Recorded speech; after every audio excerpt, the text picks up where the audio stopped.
Well, I mean, there are lots of questions about King Charles and cash for honours and plastic bags of money. So, I mean, which the press don't want to touch. And, there are other members of the royal families, Zara and Peter Phillips, have clearly been caught monetising their royal position. There are lots and lots of pictures of Beatrice and Eugenie, for example, with the businessman Johnny Hon supporting his business ventures. We've got Beatrice supporting Saudi banks. So there's quite a lot of this, shall we say, using their royal position to line their own pockets. I think the problem is if you pull the string, the whole thing begins to unravel, and so the strategy is basically to try and hold the fort, and hope that people will go away. But you're absolutely right. I think views are changing. People are much more concerned about it. I mean, they only depend for their survival really on commanding respect and trust, and a lot of that is going. And I think Charles has been very foolish not to take a much firmer hand particularly with Andrew and Sarah, but also with Meghan and Harry. He seems to be weak. Saying that Sarah and Andrew can't come for Christmas is pathetic given some of the things we're seeing. And people have been calling for investigations into their links with Epstein, asking them to present themselves as material witnesses to the authorities, to the lawyers. National Crime Agency has been approached by MPs for years to investigate, and yet nothing ever happens. The Met Police go through the motions and say nothing to see here. And I think this is shaking people's faith in institutions. They do feel there's a cover-up, and they do feel there's one rule for the rich and powerful, and another for everyone else. And we're seeing it clearly in the States, and I think we're seeing it in a big way here. I think it's a very worrying sign. I mean, the support for the monarchy has dropped, as you say, to I wouldn't say an all-time low, but a pretty low figure. And people who previously would have been pretty strong supporters of the monarchy, people perhaps like us, are now questioning it and concerned about its future. So, do you know the problem I've got, Andrew, as well, and I did some research into this, is what kind of role does Charles hold when it comes to the Church of England? Because there's been lots of safeguarding issues, and there's been some SA reports and things like that. And if you are head of the Church of England, you would think you would do something, would you not? But no, it's ceremonial. You're no king of mine putting on a crown and doing nothing. And I think a lot of people are getting to this point. To be fair to him, I mean, it is a difficult role balancing, the ability to, shall we say, interfere and to warn and do other things, the budget rules, and not to be seen as too political. Who knows what he may have been doing behind the scenes? But yes, I mean, there are concerns. His support for a series of people, Bishop Bull is another, but Jimmy Savile, all these people, clearly very damaging for their reputation. He's perhaps been loyal too long to some of these people, or is rather naive. And he just needs to have a little bit more ruthlessness. And I think William will have that. And maybe William will have to clear up this mess, because at the moment, there's no sign Charles is doing it. I mean, Diana was right, wasn't she, all those years ago? He is a weak man, and he's not strong enough to be king. Yes, I mean, again, it's always difficult to get this balance between the ceremonial and the. I think the Queen was good. I mean, I think she clearly did have quite strong feelings, which she exercised in a very discreet way behind the scenes. He's only been in this position for a few years. Maybe he's still learning the ropes a bit, but he had a long apprenticeship to work out things. And maybe some of the problems are different. I often wonder whether people who are briefing the media are not always speaking for him. He's not always fully in control of what his advisors are doing. But that's, again, a sign of a weak leader. It's always too little, too late, always trying to catch up with what's going on rather than trying to get ahead of the story and kill it, really. I mean, we say they're not political and they're not meant to be political, but they seem to become very political behind the scenes when someone is being accused within the family of SA, and they want to squash something, and they don't, they're paying politicians, you found, didn't you, from your research?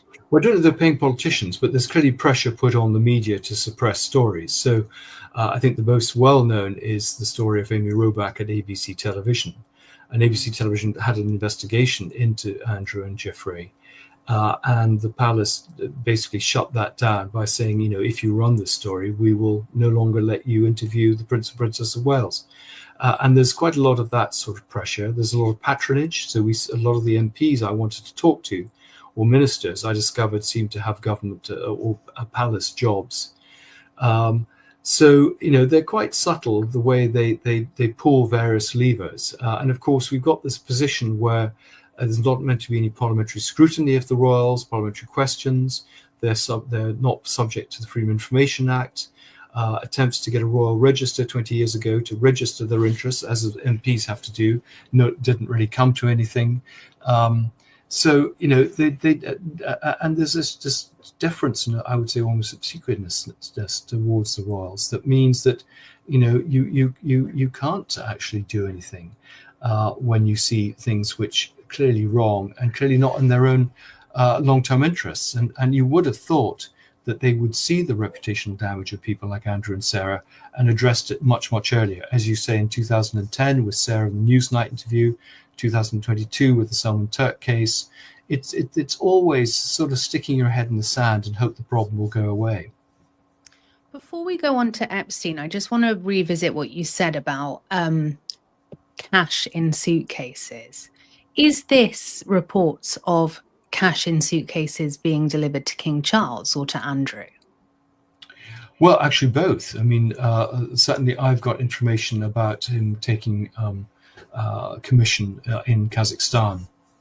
It's not in the book, but I'm hoping to get more information for the paperback. And that was reported to the Queen, and they were told, you just forget it. It's not going to go anywhere.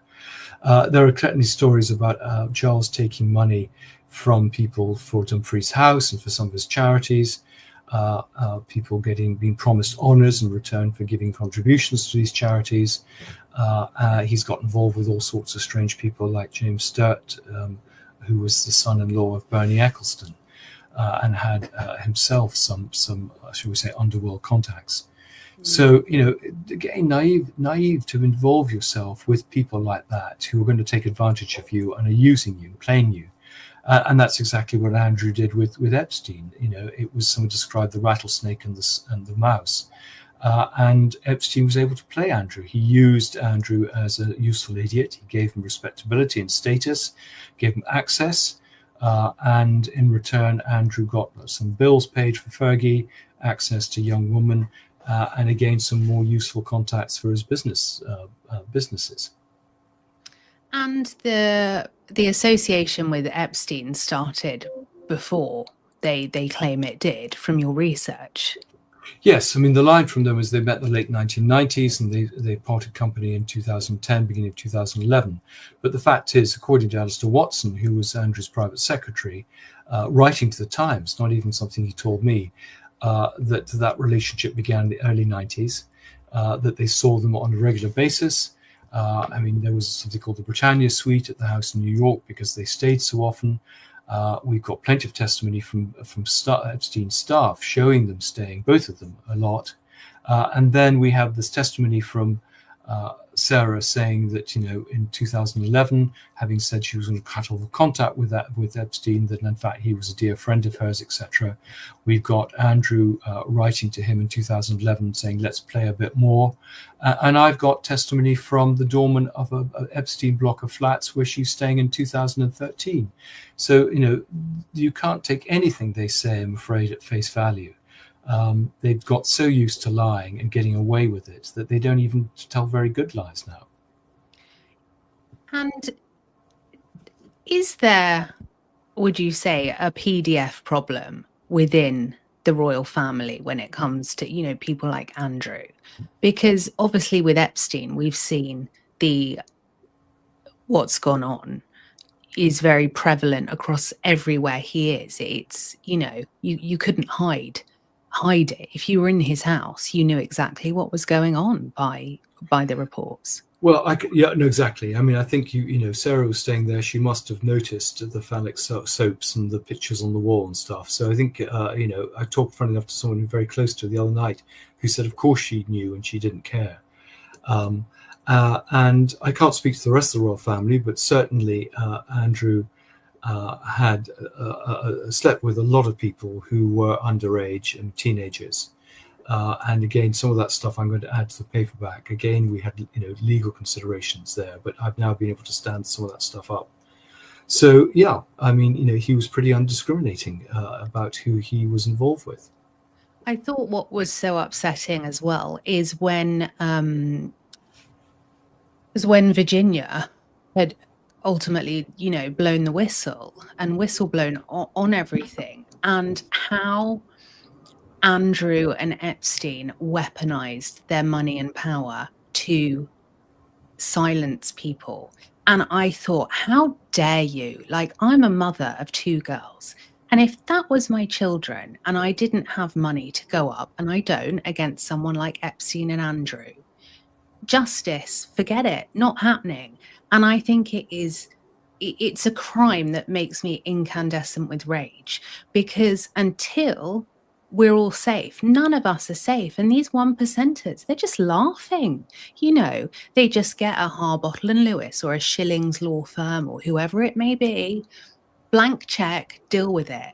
And it has to stop. I wonder if you can tell the viewers about that situation with, the whole.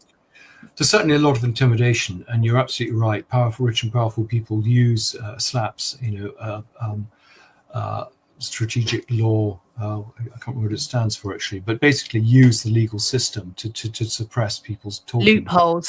Loopholes. But yes, of course. I mean, I've had several letters, or my publishers have, from Schillings.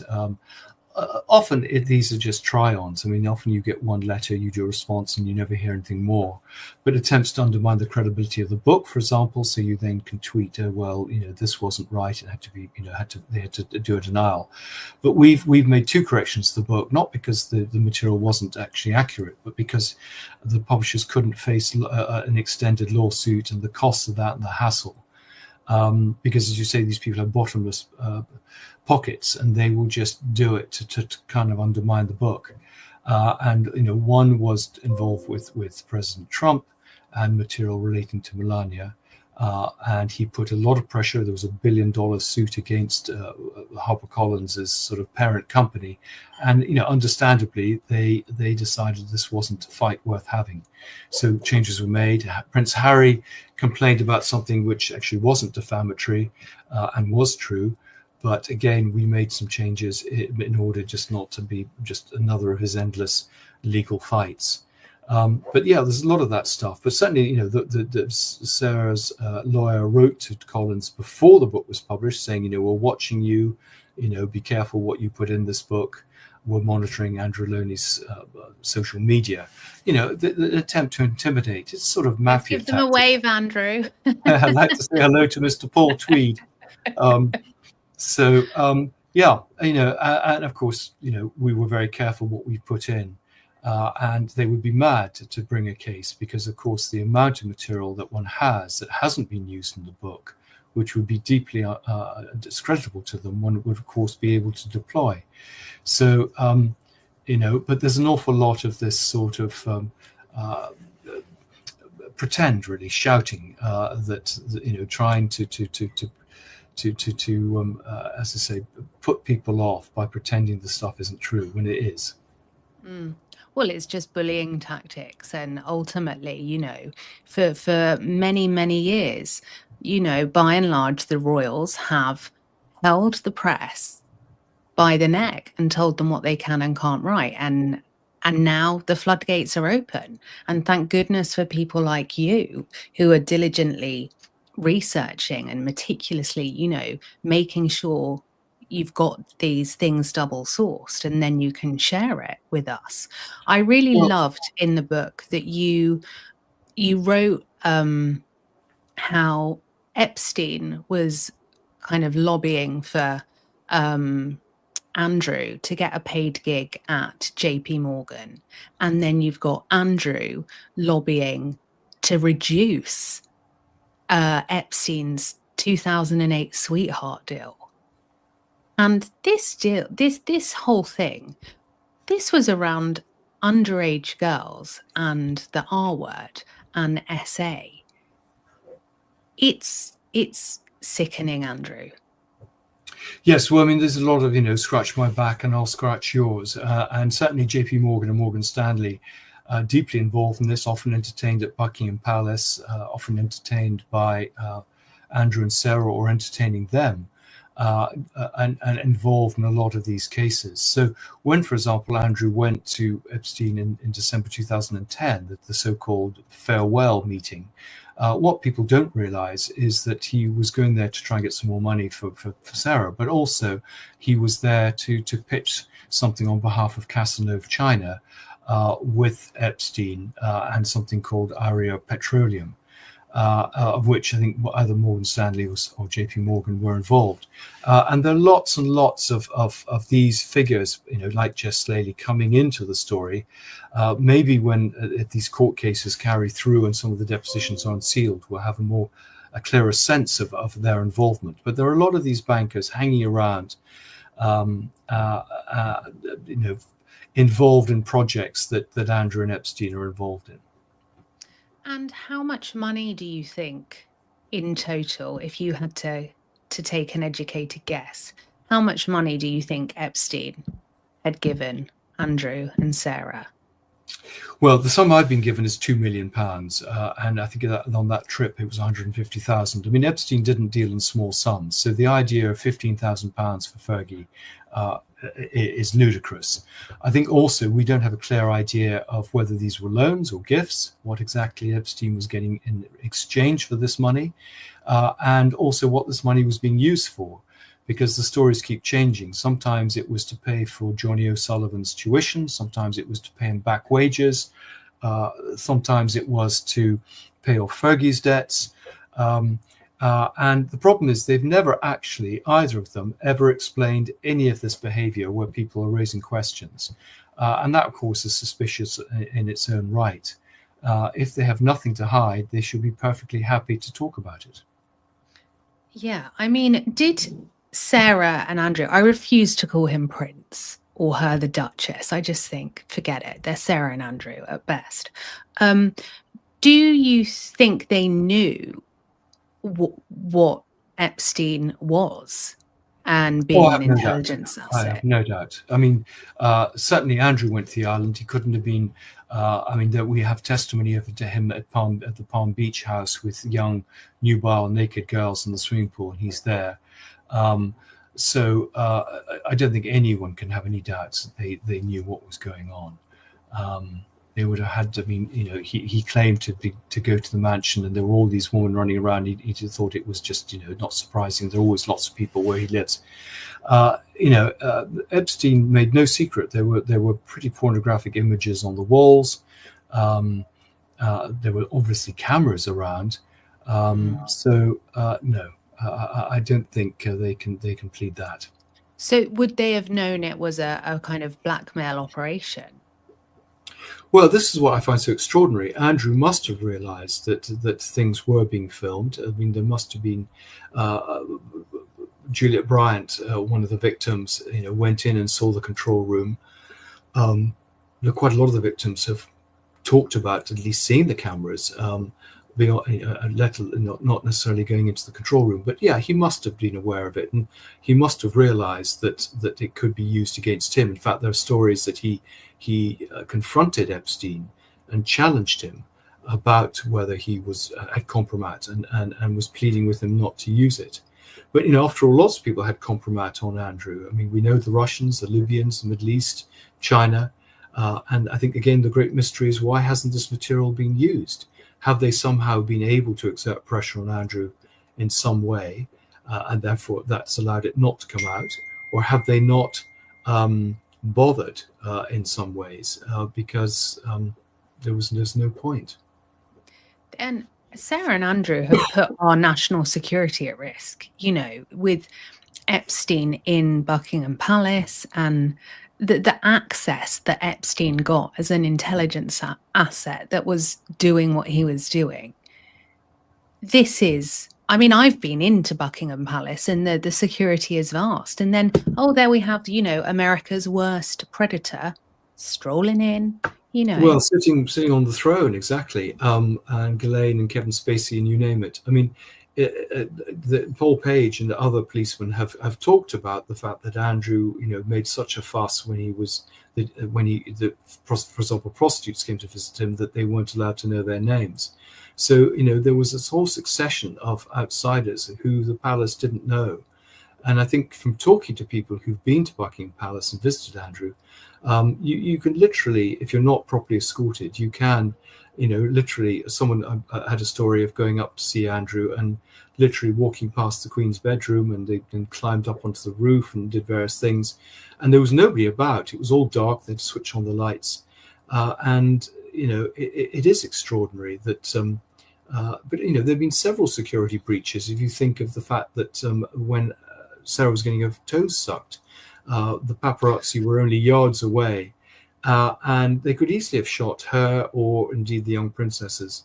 When Andrew was caught with Do you Melissa think Lincoln, that was leaked by her? Well, there's a big mystery about how the paparazzi was so well established. They dug in days before they arrived. The suggestions that Diana took them off, the suggestions the palace, even John Bryan, we'll never know unless someone comes forward. I did try and interview Daniel Angeli, who was the photographer, and he seemed prepared to talk, and then he decided not to talk. But he would, of course, know. I mean, there were, of course, two photographers, not just Daniel Angeli. But there's also the case of Melissa Lincoln, who Andrew took a fancy to on a flight to Hawaii. He had dinner with her. There was a private detective literally in the bushes next to where they were eating, because the husband suspected her of having an affair with Kevin Costner, and was slightly surprised to find that Andrew was there. But again, that could easily have been an assassin. What were the protection officers doing? We pay huge sums of money. I think Andrew had 6 protection officers. They travel the world first class, staying in 5-star hotels. And yet, 2 occasions there where it was very easy to have had a pot shot at him. So, and they won't discuss the cost of security. The daughters were at huge expense given security when there was no known risk to their lives. And this is just no one cares about them. Like, we couldn't care less about Sarah and Andrew's children. Then, they could literally walk down the street and people would just leave them because we don't like them, we're not bothered, and we don't want to pay for them.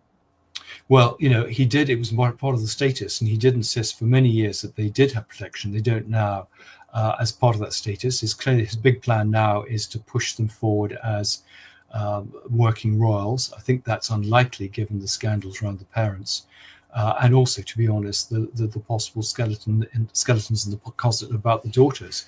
As we've seen, Beatrice promoting a Saudi bank the other day. They were very active at Pitch at the Palace. They picked up lots of contacts going with him on these taxpayer-funded special representative trips. So I think people don't really trust the daughters. There are various stories I have in the book of Andrew trying to, for example, to get a free place at a business school for one of the daughters in exchange for being a patron. There's stories of trying to get the English National Ballet to take on a particular auction system from the particular company that one of the daughters worked for. Just shameless sort of trying to sell themselves basically and do business, like an Arab souk. And well, yeah, I mean, they have a lot of contacts in the Middle East, so they're taught very well. But when Andrew did his interview with the BBC, it was originally going to be to talk about Pitch to Palace. Is that right? That point. Yes, it was, absolutely. But you found he was taking, was it 2%? Yes, Pitch at the Palace was a charity to basically bring entrepreneurs and investors together, and it did a lot of good work, particularly abroad. It was franchised out, but it was all done at Buckingham Palace and James's Palace. The Queen would attend, the Grenadier Guards played, and I think the shock for people was to discover that Andrew had set up a separate company called Pitch at Palace Global, and in the small print of all the contracts was that he personally would take a 2% share of all the money invested in these projects, which is kind of verboten and was sneaky. It was all hidden. And in fact, for many years, this money was being transferred from Pitch at Palace Global to his bank accounts. And the alleged Chinese spy, Tenbo, was part of this Pitch at the Palace in China. So, again, the full story of Pitch at the Palace has never really come out. This was meant to, when he got sacked from being special representative, this was just another way of feathering his nest in a slightly different way. So I think there real need for a parliamentary inquiry into his time as special representative and his activities like Pitch at the Palace, and frankly, how Sarah Ferguson has monetized her royal position over a period of 35 years, with a Duchess collection of biscuits and every possible thing. It was the food blender that did it for me, wasn't it? The food blender, exactly, and recommending diets that actually were shown not to work. She's absolutely shameless in the way she'll promote products, many of which are complete jokes. Cameras, cranberry juice, the number of, she's written all these books, which of course are ghosted or plagiarized. She's a real grifter. She really is. And I think it's like, they're the grifty adults, and then you've got the little gremlin grifty children, and they're not children, actually. They're women of nearly 40. They are not children. Do you think Sarah is in touch with Ghislaine Maxwell? No, I suspect she's not. I don't think the two of them liked each other much. Though Ghislaine says that Sarah Ferguson introduced Andrew to Epstein, they're very different people. Ghislaine, in that recent interview, which she did in prison, partly to get herself put into a cushier number, was pretty disparaging about Fergie. Felt that Fergie had the hots for Epstein, which Fergie does seem to have. She has these sort of weird passions for people who are rich and powerful. And so that doesn't surprise me. No, I don't think there's any love lost there. I think there were concerns at one point. Sarah certainly was briefing to the press against Ghislaine, trying to keep Andrew out of her ambit. But whether... So no, I think that's very unlikely. Ghislaine certainly knows where all the bodies are buried, and they must be worried that she doesn't speak a bit more. I'm told that Ghislaine promised them, so that actually you're right, there must be some contact, because she did promise them that she wasn't going to spill the beans. And that comes from a source I was talking to only 2 nights ago, who's very close to Sarah. Right.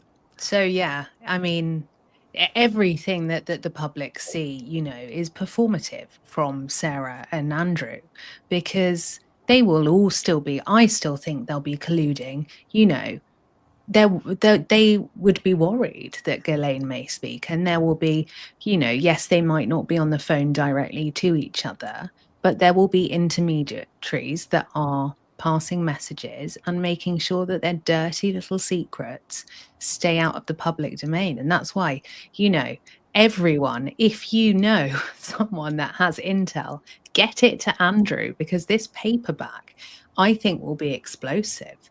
You had 20 pages legaled out, didn't you, of the book? Yes. Well, thank you. Yes, we had a lot of pages taken out, a lot of stuff that actually is proved to be true. So, for example, I had a lot of stuff on Mandelson.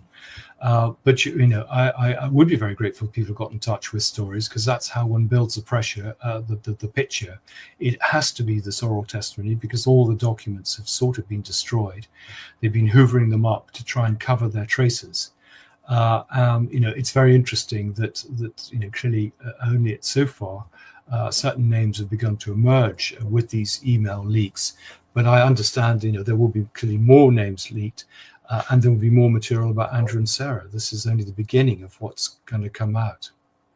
Do you think there's a lot worse to come out? I mean, it's Yes. hard to fathom what could be worse. Yes, I think there's a lot, and I've picked up all sorts of stories which I can't stand up legally, quite separately from the Epstein disclosures, which are absolute dynamite, to do with, for example, with drugs, to do with, in effect, prostitution, but very difficult to source those on the record and back them up. So whether we'll be able to use them, I just don't know. You said that Rebecca Brooks, the head of News UK, has, it's reported, naked images of Fergie in her safe that was in the News of the World, or whether it's in her safe now, but it was in the News of the World safe. Yes, I mean, pictures I understand were taken of Fergie in the bath, smoking. And those pictures, were, I think they tried to scoop them up. There was an attempt, I think, at one point to try and sell them. And one or two pictures have emerged in the foreign press. But I understand from a journalist working at the News of the World that they had this stuff in the safe, and it's been taken away by Rebecca Brooks. Now, where it's gone, whether it's in a private safe of hers, whether it's been destroyed, she's very good friends with Fergie, or whether it's been passed somewhere else in one of the News Corps offices, I just don't know. So we just need to wait for the next few years and see Rebecca Brooks get a king's honor, and then we go, oh yeah, you'll stay quiet. Do you think that they use the kind of king and queen's honors to put little bits of protection around everywhere?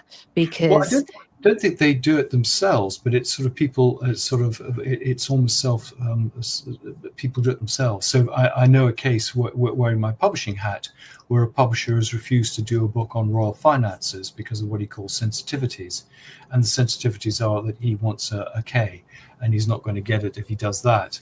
I think it is extraordinary that they do have this power of patronage. I mean, there should be independent committees. There should be everything should be done on the basis of people's achievement. And in some ways, I now feel that it's the lowest orders, it's the MBEs, which are the really valuable ones, because they're based on people's achievement and contribution to society. And the ones at the top are basically people who've either paid for them or sucked up to the royals. I mean, I think of Sir David Beckham and others. Again, I mean, they've used each other. The Beckhams is a good example. I mean, Beckham clearly has a following. The royals have used that for their own uses. But, there were the Beckhams having private birthday parties for their children in Buckingham Palace, hosted by Fergie and Andrew. But some very, but everything is scratch my back and I'll scratch yours. But I just find it pathetic that people have such an inferiority complex that these things are important to them. What I think is funny is, obviously, Victoria Beckham, you only ever see what Victoria Beckham wants you to see. And I admire her, because I think, she's a very shrewd businesswoman, and the way she's handled her image, I do have a lot of respect for her. And so you just know that it was Fergie that leaked the picture of Harper Beckham. And you just think, is there nothing? Everything, like you say, is transactional, and there's a price for everyone. I think, to be fair, I think the picture was leaked on their Instagram account. Was on their Instagram, the Beckham's Instagram account, and that's and they were showing off. Are you sure? Because it was not a great picture. So it was, because the Beckhams don't normally, especially with the children's friends and everything, it's very un-Beckham to do that. I'll look into it though, because it kind of just screams leak. But Fergie is renowned for leaking, isn't she? Yes, and she has good relations with members of the press because she's a very useful source for them. So absolutely, we do see that. Who did you find her kind of speed dial was? Which journalist? Well, she's very close to Arthur Edwards on the Sun, for example. So the Sun haven't covered this book. The when the book first came out and all the papers were covering it, the only piece the Sun ran was a sort of big puff piece on Fergie by Arthur Edwards. No reason for that.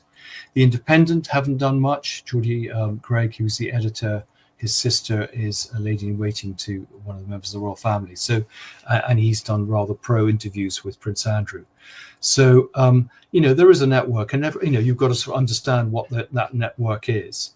Clearly, Vanity Fair and Tatler ran interviews with me, but actually in the end didn't publish them. That was true also in the States. The word went out. I picked up from journalists that they shouldn't touch the book, and that there could be penalties for doing so. So a PR firm was employed to address the book. So because they engaged a billionaire to. Well, I understand. I mean, the Dinara billionaire was paid for a PR firm to shall we say, address the book.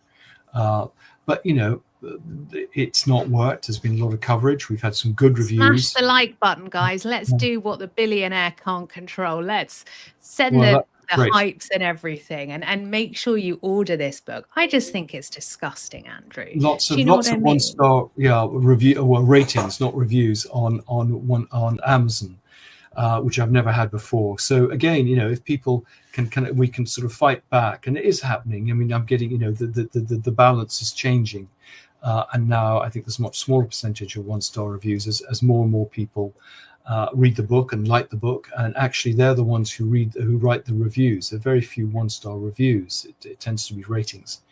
So people power, absolutely. And I think if people feel as strongly as we do that there is something rotten in the state of Denmark, and that there is a need to speak truth to power, and not let the rich and powerful get away with things, then this is our opportunity and our moment to see I hope a better Britain. Because there is, I'm afraid, some terrible things going on and being covered up, and people knowing that they're protected. So, for example, none of the files on Andrew's time as a special representative have been released. I know the computer in the Department of Trade, all references to him have been removed. Ambassadors were told not to talk to me. Every attempt has been made to try and, shall we say, suppress this story. And I'm not the first journalist or writer to have this experience. I mean, they do it repeatedly. But I think we've reached a point where people are less prepared to accept that, because, as you say, we have these other triggers or levers, like social media, like podcasts like yours, which present a different view, Shaun, Attwood. And we don't need to rely on the mainstream press, who often turn a blind eye to these stories. And I think as well, as members of the public, we can't get justice. Like, we are not a legal representative. We weren't in court with Virginia, but we can all use our voice to fight for these women who were treated and in the most despicable manner that we can't even say the words on YouTube, and this is a member of, I don't care what he says, I no recollection. You don't pay millions of pounds to someone, we all know what he did. We have email testimony with him discussing Virginia Giuffre with Ghislaine. There's material there about him being recruiting or being involved with Ghislaine and Epstein and bringing in a PR firm to deal and undermine her and others. I mean, a lot of these victims were paid off. A lot of them were intimidated and refused to give evidence. A lot of them pleaded the fifth when they were in the hearings. So a lot of pressure was put on people. And of course, we've got to remember a lot of these people who were highly traumatized eventually committed suicide or were driven to suicide. Andrew ordered Virginia Giuffre off a catalogue, in effect. There were these books of photographs passed around these men, and they could choose the girls they wanted. It wasn't chance that she just happened to be in London and, they happened to go out to tramp. He selected her like you might pick a takeaway. And this is a girl of 17. It is pretty extraordinary, some of this stuff. When you think as well what Virginia and so many other girls went through, your brain does not stop developing until you're 25 years old. Virginia was the other side of the world with no one looking after her, being exploited in the worst possible ways. And then when she gets, the courage to speak out, and that's not to say that people that have been through what she has don't have courage, but, she was so pivotal in what we know now. And to be gaslit and to be undermined and to have this narrative put out by, Andrew's side that she's inconsistent and, trauma is not linear. Yes, no, exactly. Well, I mean, I think people like Victoria Harvey, are I don't know if anyone takes her seriously, but this is pretty nasty way to behave. And I mean, complete joke figures now, actually, because I mean, everything has been proved. The photos been proved, the timings of when Andrew met Virginia Giuffre. There's plenty of eyewitness testimony of Andrew with Giuffre at Tramp, on the island, and elsewhere. So, I mean, the sort of peddle of lies they produced, I mean, are just ridiculous. Did Bill Clinton come up in your research? And, because there's a lot of names like Bill Gates and Bill Clinton, and yet again, these 1%ers seem to evade justice. Yes, he did come up. I mean, and Amy Robach talks about it, and when she does the mic when she's filmed, but doesn't realize she's been filmed. Other people have talked about Bill Clinton. So we have I think there are a few references, but that Bill Clinton was one of the figures that I'm afraid the lawyers looked at very carefully, and a lot of that material was removed, as material on Tony Blair was removed as well. Oh, will we ever know the Tony Blair information? Well, I hope eventually somehow this material can get out. I mean, it's often just a matter of finding fresh evidence to support material. But, clearly he and Clinton are very rich and very litigious. So one has to be careful about the associations one makes. But I don't think there's any, I think there has been stuff in the public domain linking them to Epstein. So I'm not speaking out of turn here. I wonder, do any of these people share a legal firm with Epstein and who Epstein used? I'd be interested to know. Well, I mean, Schilling seems to act. It's either Carter Ruck or Schillings who seems to act for a lot of these people. I mean, they do specialize in, shall we say, some of the more controversial figures. So I just don't know. But they're certainly, two firms that seem to write very aggressive letters to publishers, authors, journalists who are trying to change the narrative. And have got a reputation for doing that. And some of these legal firms have recently launched PR wings to their offerings as well. So, that's very chilling. Well, reputational management, I suppose, has always been part of some of these firms. I think Schilling certainly. So that doesn't surprise me. With Virginia, obviously she's no longer alive. With it being YouTube, we have to say unalived.